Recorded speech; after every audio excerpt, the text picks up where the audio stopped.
Wow. What? You get this only nowhere else but you, Kevin and Zach. Kevin, I'm not going to lie.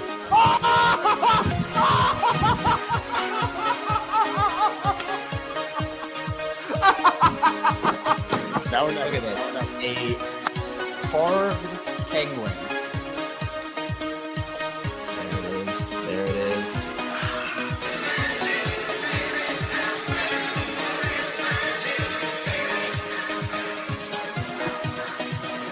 Oh, no.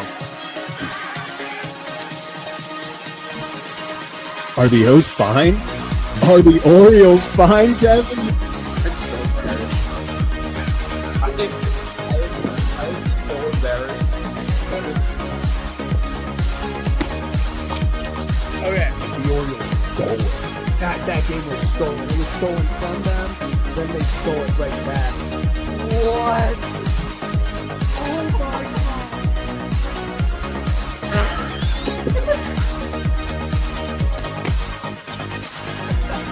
Wait, what's going on?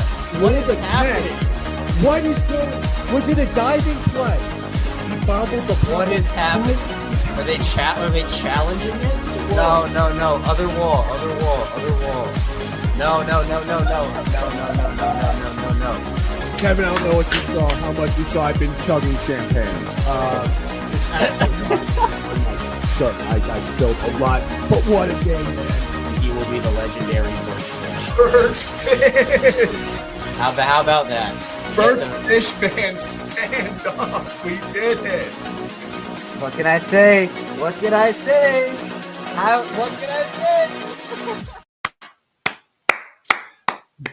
That's how you take care of business. That's how you take care of business. Yes, it's the White Sox. It is the lowly Chicago White Sox, worst team in the American League. Got me for a second. Worst team in the American League.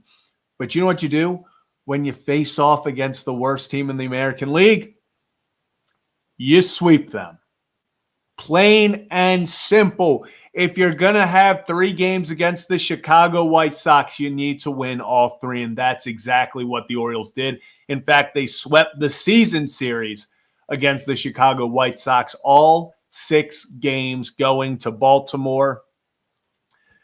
It's been a crappy season. It's been a lot of lowlights, but the Orioles just swept their 8th series, which is crazy to think about. The Orioles have 8 sweeps on the season, have only been swept 6 times as they head into their final 3 games. Man, 10 games left in the season, 152 down. What's up, everyone? Welcome to this edition of Kevin and Zach React. I'm your host, Zach Bollinger. Orioles get the sweep in Chicago. And like I just said, I know it's Chicago. It's the White Sox. You know, no one's impressed. You need to beat these bad teams. And the Orioles did just that, winning all 6 games, pulling within 8 games of 500. I mean, so what would they have to do to get 500? They'd have to go 9-1. The O's go 9-1 over their next 10. This is what I'm talking about. This is the positivity I want to see. Heck, let's just go sweep the Yanks. Rays ain't playing too well, so maybe you can sweep them. Just saying. So, Orioles playing some great ball. 7 steals today. Ties a franchise record. Little thieves on the base pads today. And it was cool to see. I mean, Gunnar Henderson steals 3 bases up to 26 on the season. He's not hitting for a lot of power this year, but he once again, he finds a way. He finds a way. And Steve, man, could you imagine? Could you imagine 10-0? That would mean 7-0 to get the Yankees against the Yankees in the final. That would put the Yankees in danger of missing the playoffs. That was certainly something. Tyler Wells, though, back on the mound today for the Orioles. We'll get into stats in a second, but awesome to see him out there Kyle Bradish really just look back to what they were. Tyler Wells lowers his ERA to a 2.04, 6 innings, 89 pitches, only 4 hits, 1 earned run. Man, it was fun.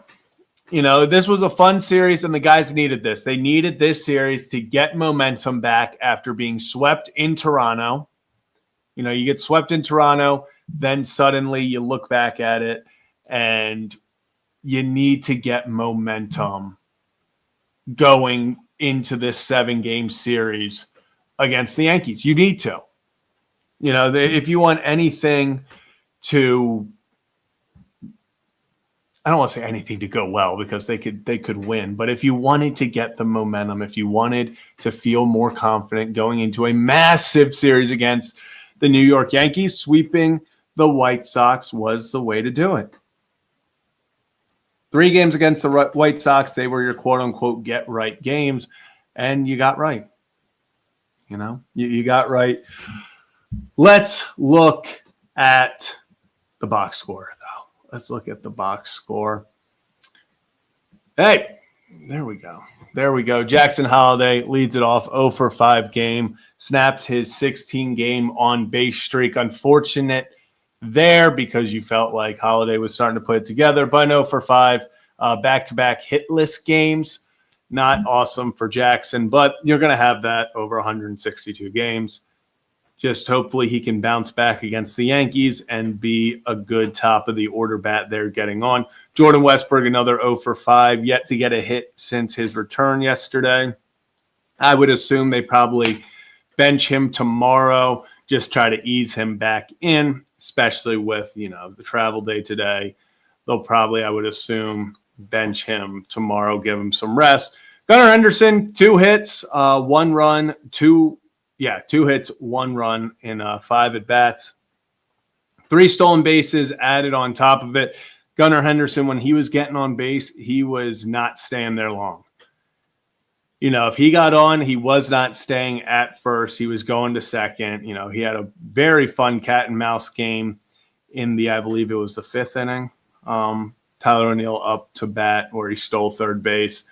Going on to Tyler O'Neill having 0 for 2 with 2 walks. It was good to see him get on and not chase. That's really the biggest thing. There were a few times I thought he struck out on that one. The 1 walk, I thought the pitcher just clipped the bottom part of the zone. But Tyler O'Neill drawing some walks, getting the value up there. Hell yeah. Jeremiah Jackson, 1 hit, 1 RBI. Jeremiah Jackson just finds ways. I mean, you feel bad because the one time he had guys on second and third with 1 out, he strikes out. You need to put the ball in play there. But with 2 outs, right after the double steal, actually hits a hard ball to third. Vargas dives to try to stop it, knocks off his glove, and goes to the shortstop who's unable to pick it up and get the out. So you get the run there, start off the game. Jeremiah Jackson, even on his quote-unquote down games, 1 for 4 and an RBI. Just good to see him producing. Dylan Carlson, nice grab in the 9th. Yeah, nice grab in the 9th, defensive replacement. Kobe Mayo's staying hot. 1 hit, 1 walk, 1 run in 3 at-bats. Kobe is putting it together. He's batting over – he's batting, I think, 500 over his past 5 games. But not only that, his on-base percentage is through the roof. He has been really producing in September. I believe he's got like a 280 average. His OPS is well over 800, 850. So it's just really good to see in the month of September, Kobe Mayo kind of putting it all back together. Struggled in August. August was a tough month. I mean, the dog days. And you need to give these guys a chance. And Walter, I appreciate. It's 250 at bats in. We don't know what it's going to be like for Kobe long term. Continuing to get these guys. That's why we called this extended spring training. The end of this year was extended spring training for these guys. Get their at bats in. get ready for next year, because hopefully Kobe Mayo can then stretch this out longer. Maybe he can sit in that 260, 255 range next year. Maybe he can, he's at 9 home runs. I hope he can get another this year just to end with double digits. I think that would be good, for his mental, good for, the momentum going into next season. So really, really, really would love to see him continue that, get some confidence going into next year where then he can hit the ground running and continue to help this team win. Dylan Beavers, this guy, taking a sip before this.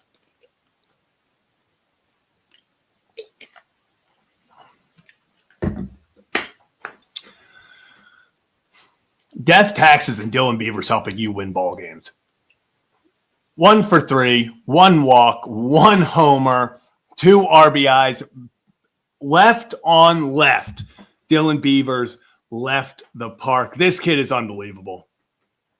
I mean, they said on the Masson broadcast, I guess yesterday, Dylan Beavers went to Tony Manzolino and was like, if I don't help this team win this game, I'll shave my head or something. And then he hits the homer. Like, this guy's psychotic. Like, he is just a gamer. He goes out there and just wants to help. He does not care how he helps this team win. He just wants to help this team win. Actually, on the day he got called up to, or not called up, made the MLB Pipeline top 100. So he's a top 100 prospect anywhere you look. He is a top 100 prospect. Dylan Beavers. There have been so many surprises of the year. But, Beavers was not a guy. Yes, he was among, Oriole fans and, people who really know the system. They're like, yeah, Beavers can be a good ball player. No one expected this, though, from Dylan Beavers before the year, that all he did was rake in AAA. He finally got his opportunity because of some trades and everything, and he has looked unbelievable since coming up to the big leagues. Unbelievable. What is his OPS up to? 893 OPS over 27 games. I mean, this kid is a baller. He is just a straight baller. I see people talking about it in the chat. He's just a baller. This is literally just Nick Markakis. Welcome back, Nick Markakis. Love this. Alex Jackson, 1 walk, 0 for 3.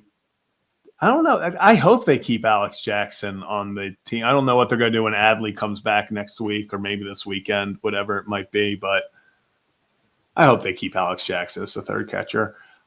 Center field, Jorge Mateo. I got to give him his flowers. And if you've been watching this, you know how hard this is for me. Jorge made a nice grab in center. In the gap, did not think anyone was tracking it down. He made a nice grab, added on 2 hits. Hell yeah, Jorge. Good job, Jorge. I'll give it to him. Good job, Jorge. I am proud of him. He made a good play in center. I got to tip my cap. So, Jorge, you win this one. Center field, Jorge Mateo. Not a total mismanagement today. So proud of him. Proud of him for that. And proud of everyone for continuing to tune in, even as we wind down on the season. Let's go over the pitchers. Cows are out of there. But as we were saying before, Tyler Wells, 6 innings, 4 hits, 1 run, no walks, 4 strikeouts. Tyler Wells coming back. I think people forget in the first half of 23 when the Orioles won 101 games, Tyler Wells was the best guy. He was the ace. He was the number 1. He was this guy when he went out there, you expected to win ball games. And that's what he's been since he's come back. And hell, it's what he was last year, when before he got injured and, his elbow started feeling weird, all that fun stuff that happened. But Tyler Wells and Kyle Bradish, if these guys can be healthy next year, Trevor Rogers continues, that is a good, starting point. Get Eflin back. Bring in, I still think I would love for them to bring in a number 1.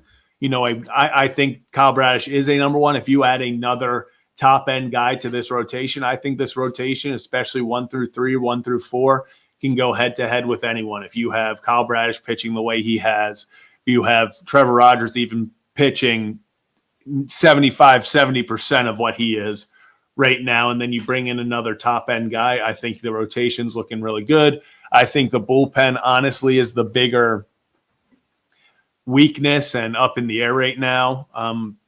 But when you look at the rotation right now, I think they are really one piece away from being top of the line. I love Tyler Wells. I love Kyle Bradish. I love, now it's so funny to say you love Trevor Rogers.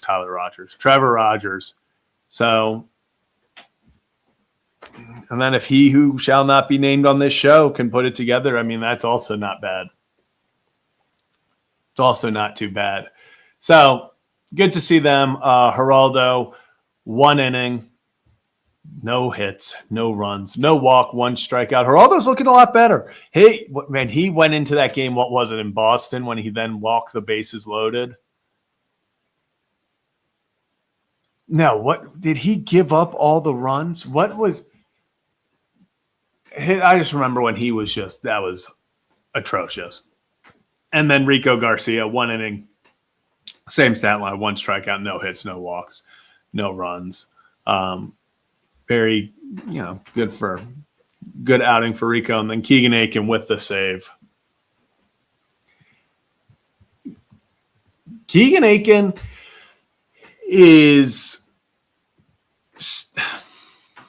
he's an annoying player because, like, when he's on, he's on.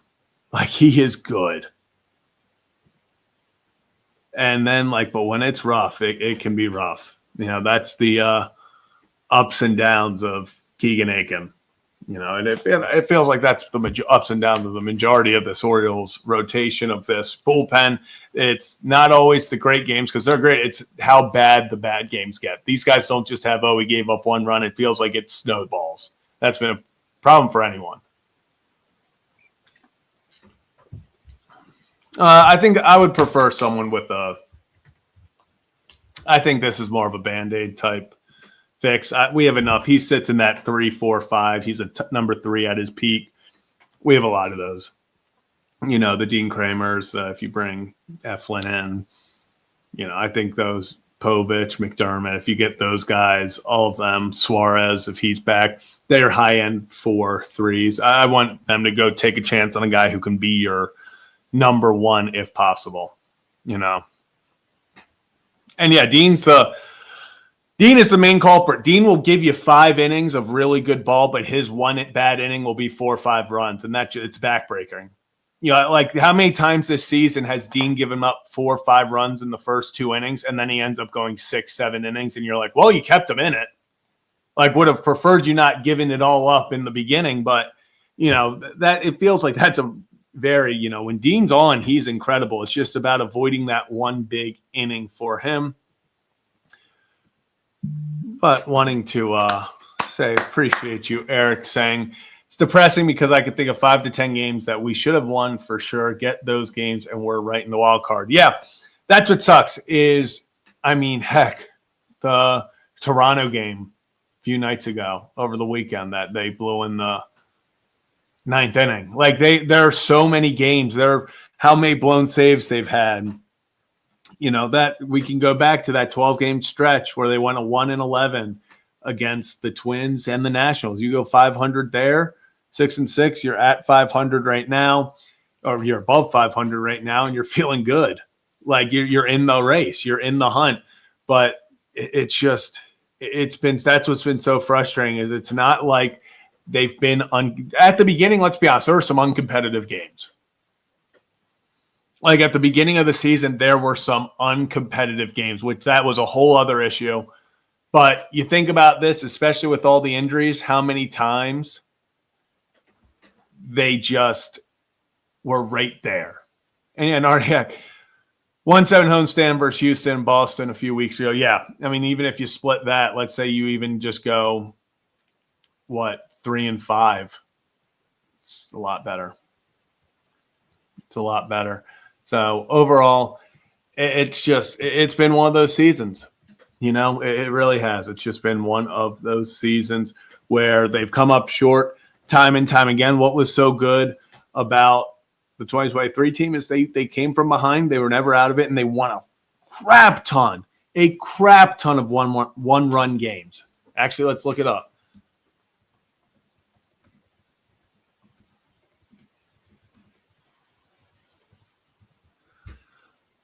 Oh, this is giving me pictures.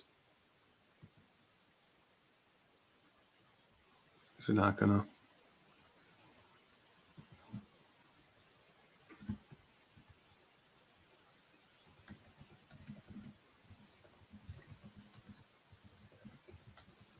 I'm trying to. I thought this was gonna be. This is just not giving me anything.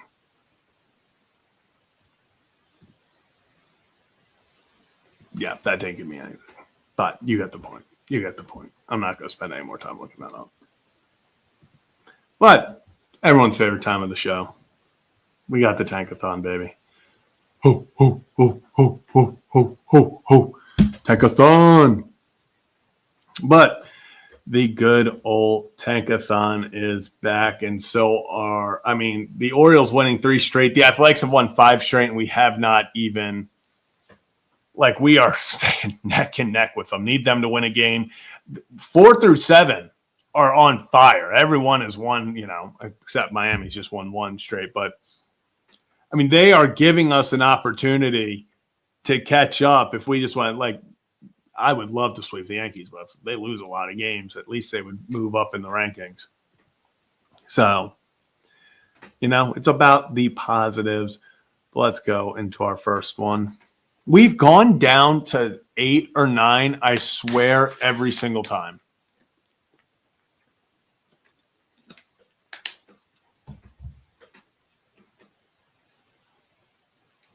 Every single time. It's getting on my nerves. I'm just going to say it. All right, up to 6. And real fast. You're like, nah. Maybe in the minor leagues, keep it on minor league option. If you need outfield depth, pull them back up. But I would not right now. You have to assume O'Neal's there. Obviously, Beavers, Colton Cowser. Who am I now blanking on? I think Jeremiah Jackson is going to be in that utility spot.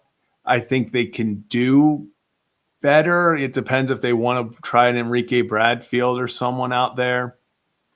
But, and Jackson's not an outfielder, and he's got to work on defense, but I think his ability to play everywhere is going to help him. I think they just love that about him, and his bat, does wonders for his case. So we'll see. I just don't know if Carlson, I could see them trying to upgrade there, and I know people aren't going to like it. You also got to remember, Heston Kjerstad. You got to remember some of these guys that are right down there in the minors. Maybe they try to get a young guy. Hell, maybe they go out there and keep on, maybe they sign a veteran, bring a veteran bat in there that can be a bigger bat off the bench than Carlson. It's all gonna, it's all gonna come together. Here we go, though. Number 2.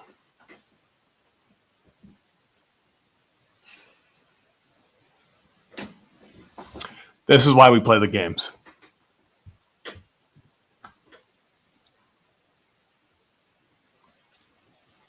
This is why we play the games.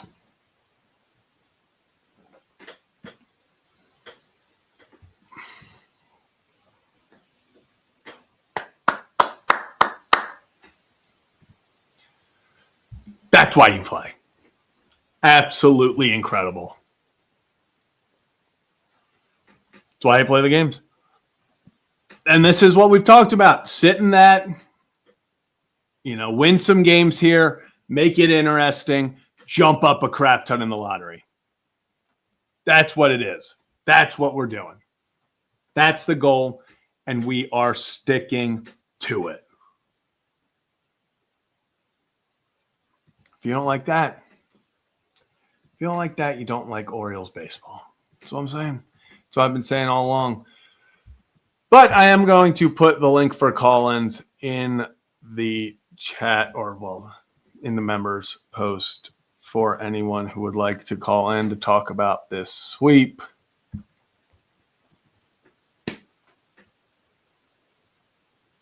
And Steve, I saw someone else put this up there, but yeah, 30-16 and 1-run games, 11-6. They just won like the close games. They just won the close games. If the Orioles could have just finished like 500 and 1-run games, I swear they would be in the playoffs. Like there were so many, especially at the beginning of this year, there were so many disappointing moments, disappointing games. I mean, yeah, it sucks. You know, it sucks. It's disappointing. They had time after time when they were up. They had time after time when they had opportunities. They just couldn't do it. You know, they couldn't find ways to get it done. If they would have just gotten literally 4. Think about it, that's what sucks. If 4 other games go the other way, this team is currently at 500. 4 games. 4 games. If they would have just closed out 4 games. To talk about how much he loves losing close games, we have Kevin Ostreicher. Yeah. Yep. We're on Tampa watch. Kevin, it's going to be close. I mean, especially Tampa's not playing well, and the O's got 3 games against them coming up. That's going to be for it. Man, it's crazy. That is crazy. How you feel? You know what? At least they're showing us positives. At least they're showing us positives. I'm happy. Yeah, I mean, Beavers continues to just rake. That's awesome. Tyler Wells looks good. Hey, Radish looks great. I mean, pieces for next year. That's what you love to see. What you love to see. What's up, Jerome? what's up, Sharon? You know, it's Kevin. It's been one of those seasons. It's so disappointing. They keep hovering, like we've said, in that 8 games under to 12 games under. It would almost, Kevin, be more annoying if they go on like an insane run and they finish with like 79 wins. Like if they go 7-3 over their last. You told me that in May, I'd call you crazy. Like just and you're just like, why make it close? Like why? Like that's just this team. This team, man. It's crazy. It's officially 10 games left now, right? Officially 10. Yeah, officially 10 games left. That's the craziest thing. We've done 152 of these things. Yep.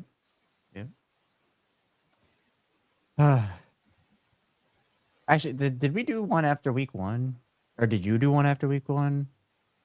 We had 151. Week 1? What do you mean? Of the NFL season.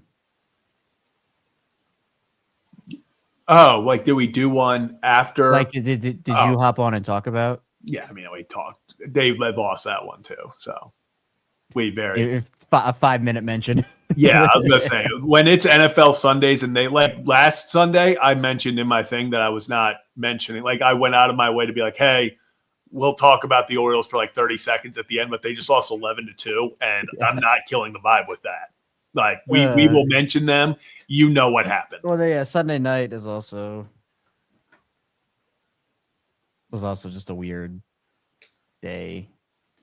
Yeah, I got it's Kevin. It's gonna be this weekend is gonna be interesting because I don't know. Like I want to obviously root for them to sweep these guys. Like that's the thing. Like I wish it was. Yes.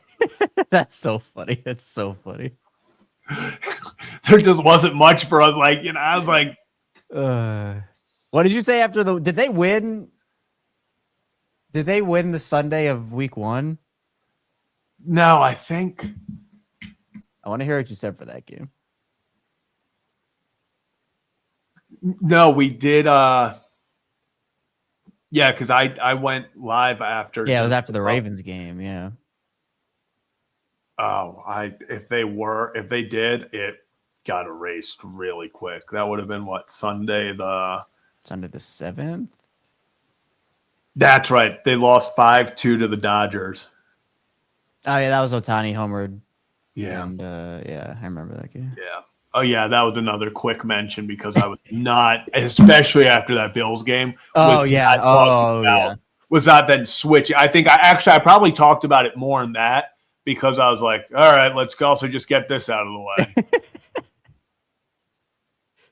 Yeah. I can't believe we're back to like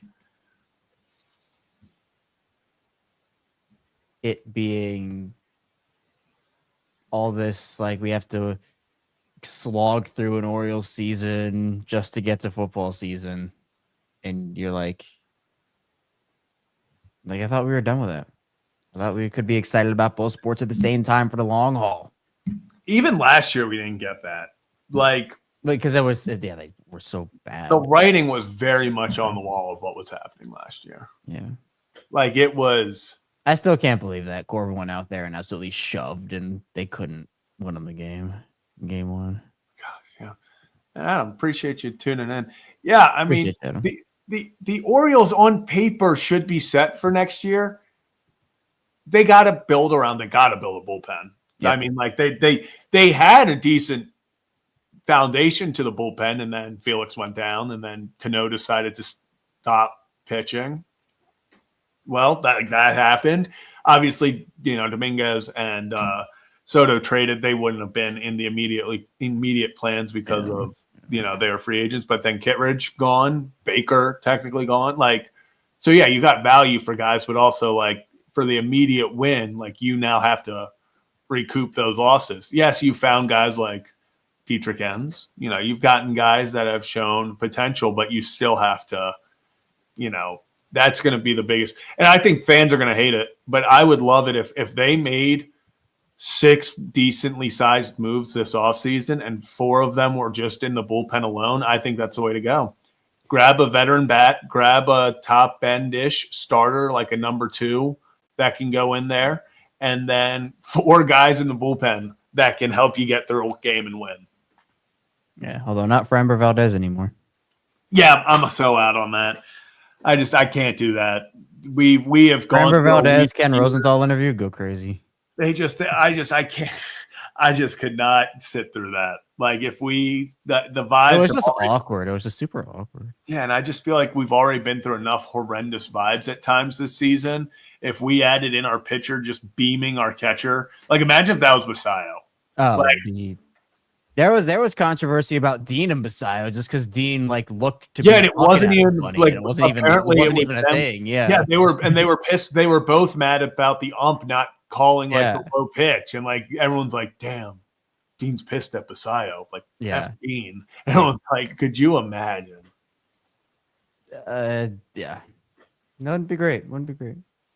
Yeah, and this has always been Bradish, since 2022. I mean, beginning of 23, Kyle Bradish has been the guy. He has been number 1 type, Cy Young caliber. I think you can rely on him to be your number 1, but at the same time, you need to get a backup plan. And, you need, because now all of a sudden, if you rely on, Bradish and something happens, or, he is still coming off of surgery. So he might slow down a little bit. He might get tired towards the end of the season. You might have to work his innings. All of that stuff has to be taken into account. What do you, if we've seen He Who Should Not Be Named, we haven't seen him recently, so you can't rely on him. We don't know if Trevor Rogers is going to look like this again. I would love it, but historically speaking, it's almost impossible. So it's going to be interesting where they roll from there. I think you need to get that backup, quote unquote, backup plan, because if you can have Rogers, Wells, Bradish, plus another guy as your 1 through 4, and then you have the Deans, you have the Suarez's, hopefully he doesn't need surgery or anything on his elbow. You have the Poviches, maybe you throw an Eflin in there, whatever it may be. I think that's what, it is. Yeah. They have a solid foundation. The issue is they just need more.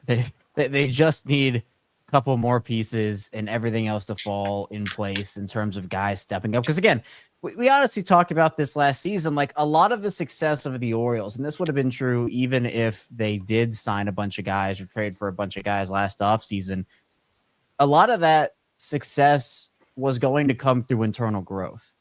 And we just didn't see enough of that this season in general. Now, would having a frontline pitcher have helped with offsetting some of the stuff?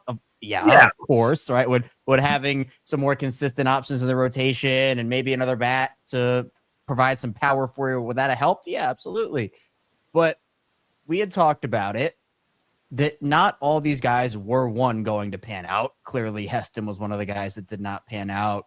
Kobe's been kind of up and down, but I wasn't placing too much pressure on Kobe, considering the fact that he's kind of been yanked around by the organization at times over the course of his career, and others as well. I mean, you didn't have Grayson for the whole season. Most of your some of your veteran signings were just a disaster. And so next season is kind of going to be the same thing, where like, go out there and sign the guys and trade for the guys you need to get. Like, don't skimp on that again. But a lot of the success of the Orioles is, again, going to come from like, hey, Adley had a really bad year. Like, we can just call it what it is. Mm-hmm. Hauser didn't live up to, I think, or at least didn't grow the way that I think a lot of people expected him to. Like, those are the things that also contributed to the Orioles not being as good as they could have been this season. And so that's going to come down to it again next year, right? Like, can Adley bounce back? Can Hauser improve? Can maybe Gunnar return to that MVP form that we saw last season? Like, can Jackson take another step? Like, those types of things. Yeah, and I don't think it's, a bad thing to say, take injuries into account when you say someone had a bad season. Sure. Jordan Westbrook had a bad season. When he was on the field, it was great, but it was frustrating because he wasn't on the field much. Same with Adley. Adley, when he found his swing, he looked great.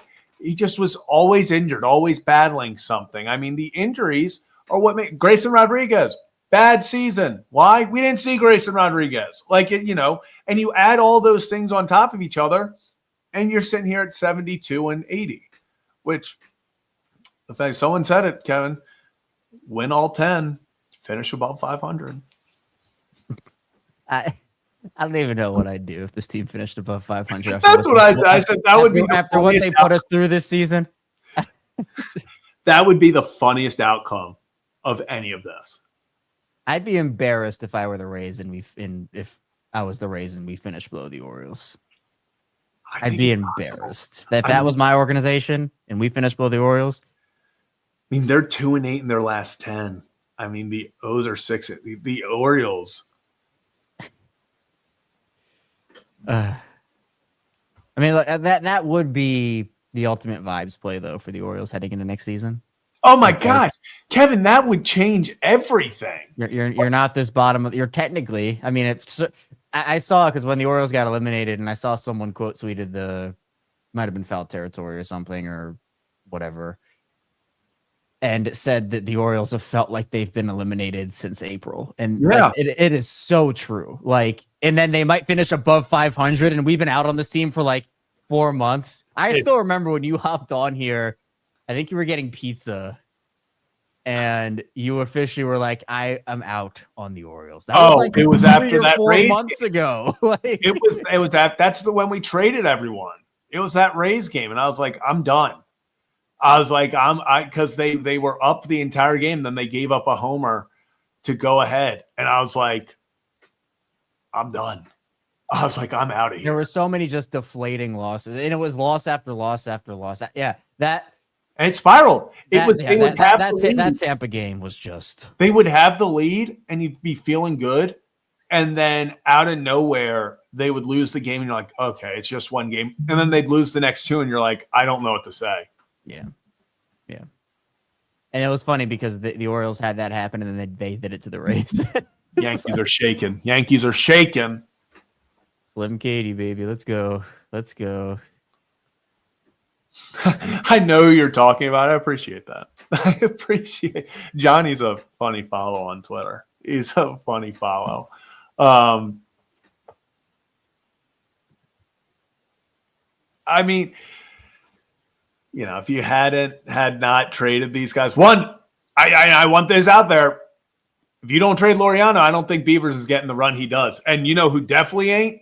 Jeremiah Jackson. Yeah. Like, Jeremiah Jackson is not up here doing what he's doing if your boy's still here. Which, I mean, I think that worked out for everyone. Now looking back, they got a haul from San Diego for O'Hearn and from Laureano. They're playing great. They're on a championship caliber team. They could go all the way. And then you look at the Orioles. They got to see Beavers. They got at bats for Basayo. They got whatever, Jeremiah Jackson.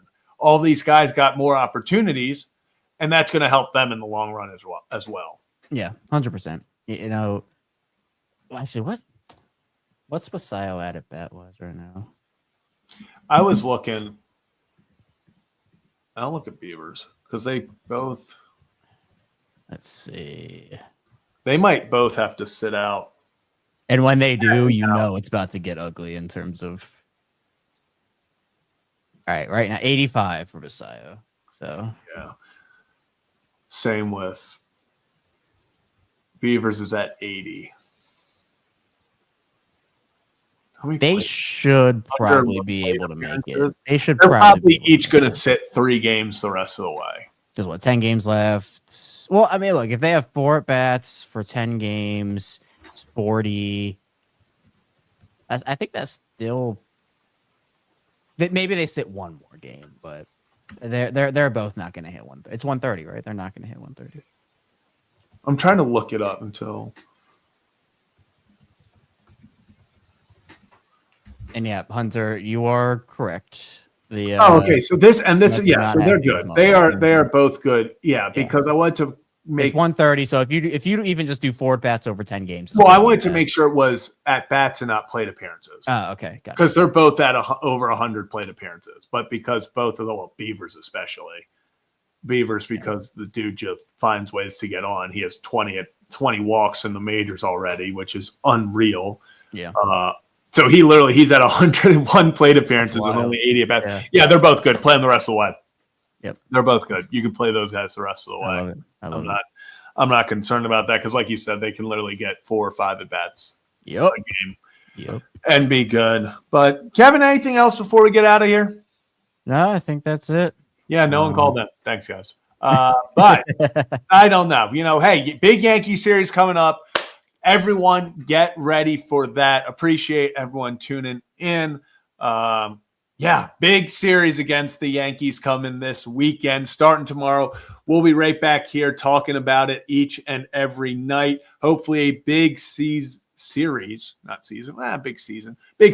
the Orioles. 10 games left. Appreciate everyone. We're in the home stretch. Let's see what the Orioles can do. But that's going to do it for this edition of Kevin and Zach React.